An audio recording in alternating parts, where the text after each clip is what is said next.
मेरे बहुत ही प्रिय और बेहद सम्मानित साथियों, हृदय की असीम गहराइयों से अभिनंदन, बहुत बहुत हार्दिक स्वागत। साथियों, पंचक दिलाएगा हक। जी हाँ, अगर ये बात हम कह रहे हैं तो हम इसको साबित भी करने का मादा रखते हैं, इतनी जानकारी हम रखते हैं। साथियों, बचपन से हमें हमारे परिवार और आसपास से पंचक को लेकर के दो प्रकार की जानकारी मिलती आई है। एक तो ये कि ये एक अशुभ मुहूर्त होता है, इसमें किसी भी प्रकार का शुभ कार्य नहीं करना चाहिए। दूसरी बात कि इसमें जो भी घटना घट जाएगी वो परिवार में 5 बार घटित होगी। साथियों, बड़े ही दुख के साथ में मुझे ये कहना पड़ता है कि ये जो प्रचलित धारणाएं हैं, मैं इन दोनों की ही बात कर रहा हूं, दोनों को ही सिरे से खारिज करने की जरूरत है। ये शास्त्र सम्मत नहीं है, ज्योतिष शास्त्र के सम्मत तो बिल्कुल भी नहीं है, और इसीलिए हम आपको आज यहाँ पर पंचक से जुड़ी हुई महत्वपूर्ण जानकारी देने जा रहे हैं कि आप उसको अपने हक के लिए कैसे प्रयोग में ला सकते हैं। और साथ ही जानेंगे इस वर्ष अब जो बाकी के माह हैं, सितंबर से लेकर के दिसंबर तक, उसमें पंचक कब कब हैं और आप उसका कैसे अपने जीवन को बेहतर बनाने के लिए प्रयोग कर सकते हैं। साथियों, हमारा ये प्रयास हमारे इसी चैनल साधना सिद्धि पर लगातार जारी है, और साधना से लेकर सिद्धि तक, साधना जब आप मन में मस्तिष्क में ठान लेते हैं, और सिद्धि जब आप उस प्रयोजन को प्राप्त कर लेते हैं, शुरू से लेकर के आखिर तक हम सदैव आपके साथ में हैं।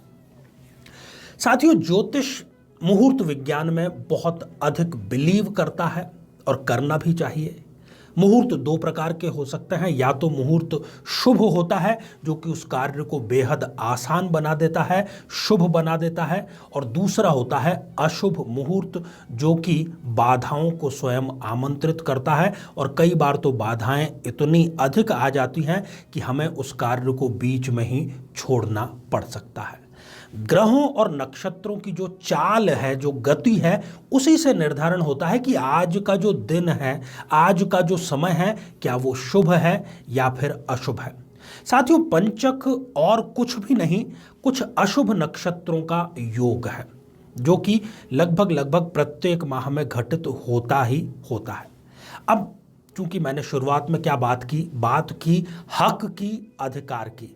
हक हमें दो स्थानों पर हम पूरा अपनी शक्ति पूर्वक दावा कर सकते हैं।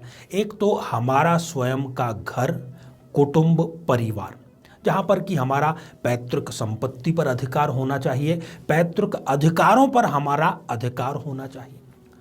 दूसरा है जहां पर हम कार्य कर रहे हैं। यदि आप सरकार में कार्य कर रहे हैं तो आपका कोई पद निर्धारित होगा।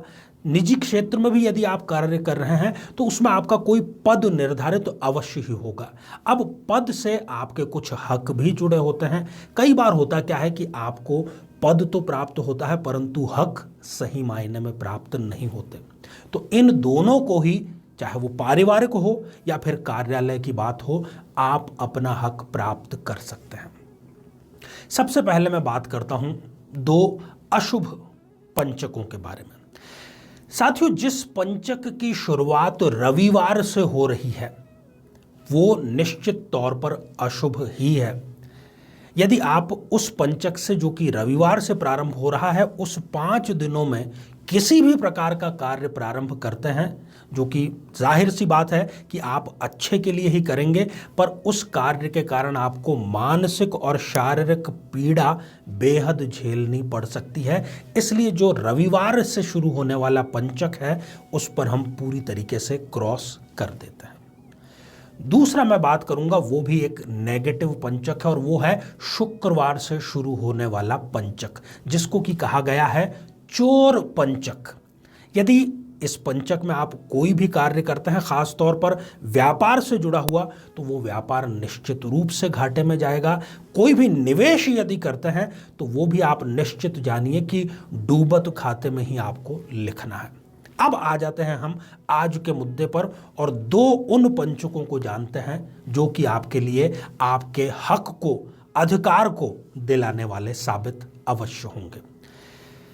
मंगलवार, मंगलवार से जो पंचक प्रारंभ हो रहा है, उस पंचक में अर्थात उन 5 दिनों में आप कोई भी ऐसा कार्य जिसमें कि आपको अपने परिवार से अधिकार की मांग करनी है, परिवार का कोई जो विवाद है उसको सुलझाने का कार्य करना है, पैतृक संपत्ति से संबंधित कोई भी कार्य करना है, चाहे वो वकील से संबंधित हो, कोर्ट से संबंधित हो, दस्तावेज से संबंधित हो, वसीयत से संबंधित हो, वो आप इसमें अवश्य करिए और आपको अगला पंचक आने से पहले ही उसका शुभ परिणाम मिल जाएगा। अर्थात अपनी पैतृक संपत्ति में आपका जितना वाजिब हिस्सा मिलता है उतना आपको मिल जाएगा और या तो उसकी शुरुआत अवश्य ही हो जाएगी।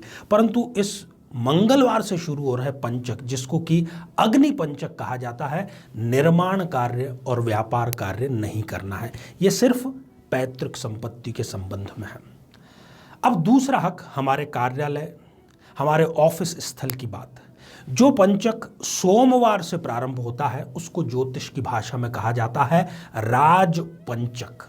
अब आप इसके नाम पर ही देखिए, राज योग, अर्थात सोमवार से जो पंचक शुरू हो रहा है, यदि उस पंचक में आप कार्य करेंगे, खासतौर पर यदि आपका कोई सरकारी कार्य अधूरा पड़ा हुआ है, या आप स्वयं सरकार में चाहते हैं, या आप स्वयं चुनावी राजनीति में जाना चाहते हैं, किसी पद को धारण करना चाहते हैं, या संपत्ति अर्जित करना चाहते हैं, कहने का अर्थ यह है कि सरकार से संबंधित, संपत्ति से संबंधित कोई भी कार्य इस राज पंचक जो कि सोमवार से शुरू होता है आप अवश्य ही करें, उसमें आपको निश्चित रूप से सफलता अवश्य मिलेगी। अब साथियों हम बात कर लेते हैं कि इस वर्ष पंचक के क्या क्या दिन निर्धारित हैं।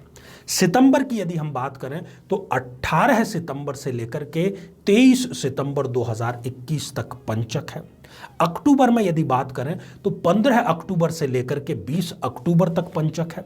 नवंबर की यदि बात करें तो 12 नवंबर से लेकर के 16 नवंबर तक पंचक है और अंतिम माह दिसंबर में 9 दिसंबर से लेकर के 14 दिसंबर तक पंचक का काल रहेगा। तो साथियों मुझे पूरा विश्वास है कि आप इस बेहद महत्वपूर्ण जानकारी को अपने जीवन को बेहतर बनाने के लिए अवश्य प्रयोग में लाएंगे।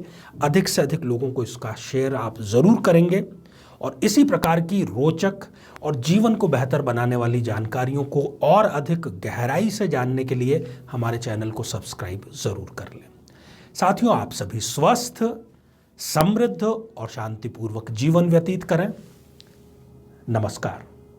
जीवन में किसी समस्या का सामना कर रहे हैं, जैसे कि शादी में देरी होना, पति पत्नी में मनमुटाव या तलाक तक की नौबत आ जाना, संतान का प्राप्त न हो पाना, नौकरी या धन प्राप्ति में बाधा आना, जीवन के प्रत्येक क्षेत्र में किसी न किसी प्रकार की बाधा आना, तो आज ही अपनी जन्म पत्रिका का संपूर्ण विश्लेषण करवाएं और पाएं समस्या से सदैव के लिए मुक्ति।